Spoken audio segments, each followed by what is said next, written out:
Hey guys, what is up? I'm Samuel the Aviator, and today I'm going to be talking about my 7 tips to pass your private pilot check ride. And first off, a little quick disclaimer for you guys. I am a private pilot, and I got my private pilot check ride passed last November, so it's already been a few months, but it's still fairly fresh in my mind, so I thought I would make this video and go over it with you guys. Now, that being said, I'm not a CFI. I'm not a DPE. This is mainly for informational purposes. This is strictly my opinion on what I did to pass my check ride. So I hope you'll stick around. Alright guys, so your private pilot check ride, in case you did not know, is going to start with an oral exam, and then it's going to be moving on to the flight portion. So your oral exam is going to be mostly scenario-based questions. So you're going to have to fill out a nav log and a weight and balance and some other things like that before you go for your check ride. He'll normally ask you to do that, and then he'll ask a lot of questions based off of what you did on your nav log and other things like that, as well as many other questions on different topics, but they're going to be mostly scenario based.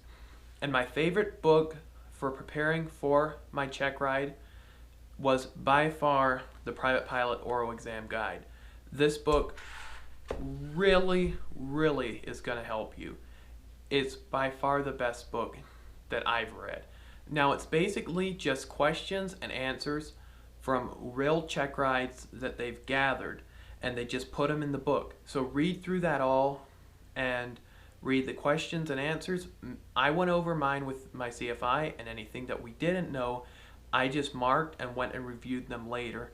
So any subject that I did not know or any question I didn't have the answer to, I went and reviewed the whole subject and made sure that I understood that content and that I did not just memorize the answer, because that's not going to get you far if you just memorize a question, because he may ask it in a slightly different way, and you're not going to know the answer, or your answer is not going to be right if you just memorize the questions and answers. So make sure you understand the subject and the subject matter that pertains to that specific section.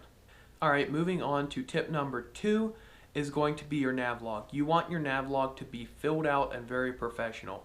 I know for me personally, I made sure that I had checkpoints every 10 miles if possible, and I figured out my fuel used between the checkpoints. I figured the time out between the checkpoints, and then I also did for total and leg times, and made sure that I had my frequencies in where I wanted them. Everything so that my nav log was filled out professionally. He's really going to appreciate this, and he's going to notice that you've got a very well filled out nav log. And I know I've watched a couple mock check rides and things like that, and people have not done so well because their nav log was not great. Make sure your nav log is amazing. I made sure to manually calculate my headings based on magnetic variation, magnetic deviation, and winds aloft, and have those all written down on your nav log and how you figured them up. And have a whole weight and balance. Do your weight and balance manually.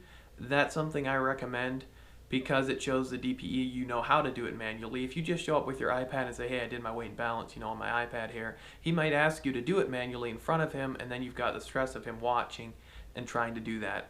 As far as the oral on how to answer your questions, one thing that you want to do is kind of get straight to the point. I know for me, and probably for some of you guys, it's easy to really work hard and study real hard and basically have a lot of knowledge. And you kind of want to show that off to your examiner, like, hey, I really do know my stuff. But if he asks you a question, just answer it the best you can. Keep your answer on the shorter side. There's no reason to go into a crazy long detailed explanation unless he wants that.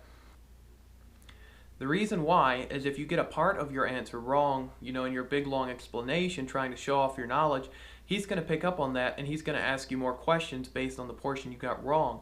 And he may then find a weak spot and spend some time drilling you about that, or you might even work yourself into a failure and basically dug your own grave. So don't do that. Don't give an extreme detailed explanation unless he wants it. Just answer clearly, concisely, and correctly. And the other thing you want to do is, if you don't know something, you can look it up in the FAR AIM. Something I recommend is at least knowing the parts and the sections where most of your answers are going to be in the FAR AIM. So If you don't have the answer for something, you can say, hey, I don't know that exactly, but I know exactly where to find it. It's in the FAR AIM, part 91, paragraph, whatever. So you can then go look and find exactly where it is, and that's not going to be a failure. You can look something up once or twice. I actually didn't have to look anything up. My oral went pretty quickly. Me and my CFI really went over the oral well, and I was very well prepared. I think I only got a few questions wrong, or I know a one or two I got mixed up, but I corrected them with the DPE, and he really didn't say anything much on my oral. Alright, so moving on to the flight portion, you are going to want to make sure that you have a nicely organized cockpit. I know this impressed my DPE, he really liked that, and it really is going to impress any DPE.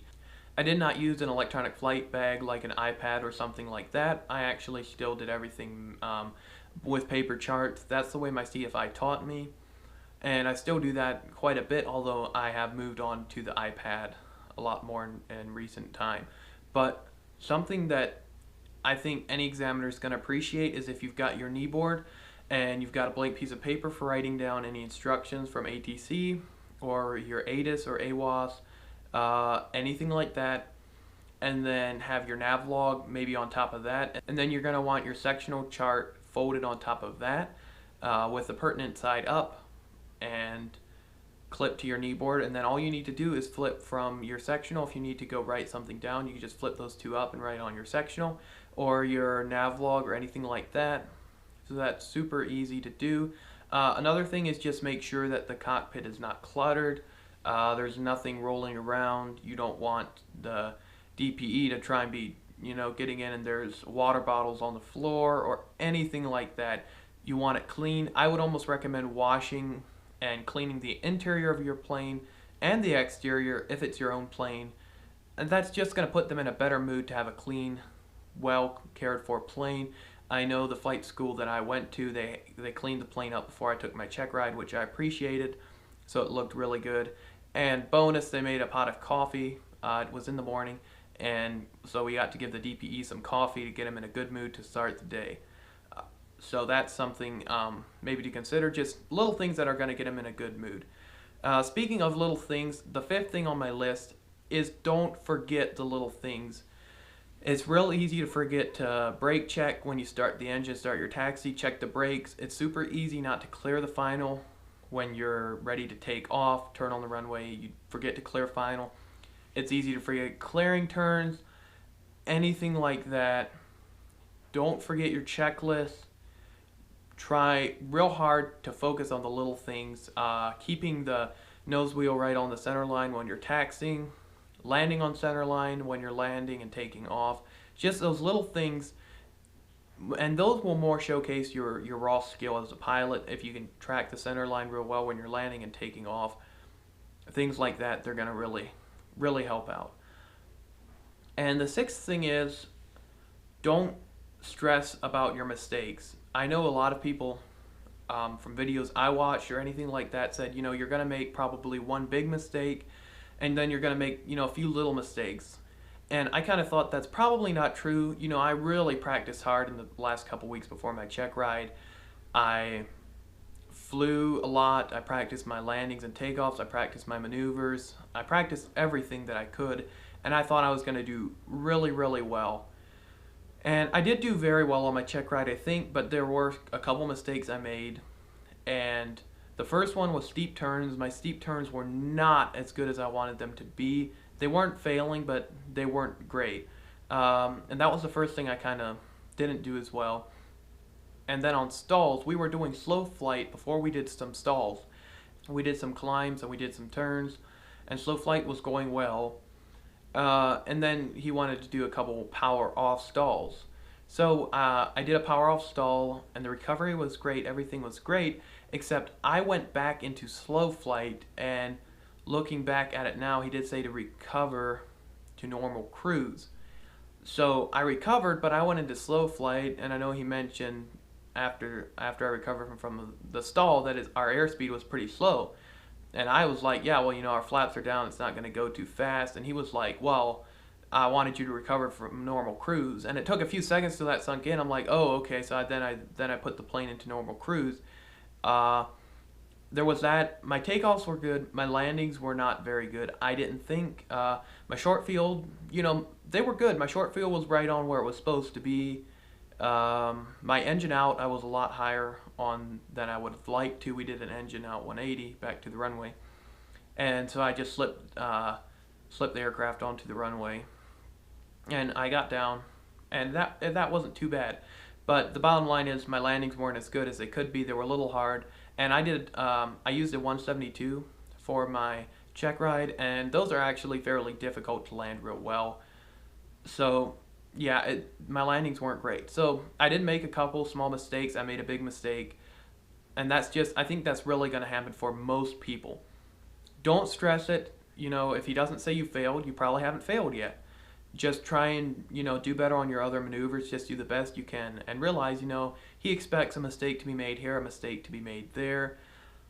Do your best and show him you are overall a safe and competent pilot. And that's actually my 7th point, is really focus on the overall safety atmosphere of the flight. Don't forget a good pre-flight briefing. I briefed my DPE like he was a passenger, how to use his seatbelt, how to open the door, and he also briefed me in his briefing that I was going to be pilot in command, even in the event of an emergency, which I was actually not expecting that. I was expecting to be pilot in command, but he's basically my passenger at this point, basically my first passenger. So, and I briefed him, what we were going to do after takeoff, if our engine quits on rollout, after takeoff, after rotation, once we're 500 feet, I briefed him on that stuff and just showed, I was thinking of those things. Called out my airspeed alive, oil pressure's green on my takeoff, just all those things that really contribute to the safety of the flight. Very important to have a safety mindset. And he's going to pick up on that. If you're really worried about the overall safety of the flight, he's going to pick up on that, and I think you'll be more likely to pass. So that's something that you really want to do. Alright guys, that is it for my 7 tips to pass your private pilot Checkride. I hope this video helped you out on what to expect. I hope this boosted your confidence, because if you're not confident going in there, you're probably not going to do as well as if you go in confident and knowing you're probably going to pass.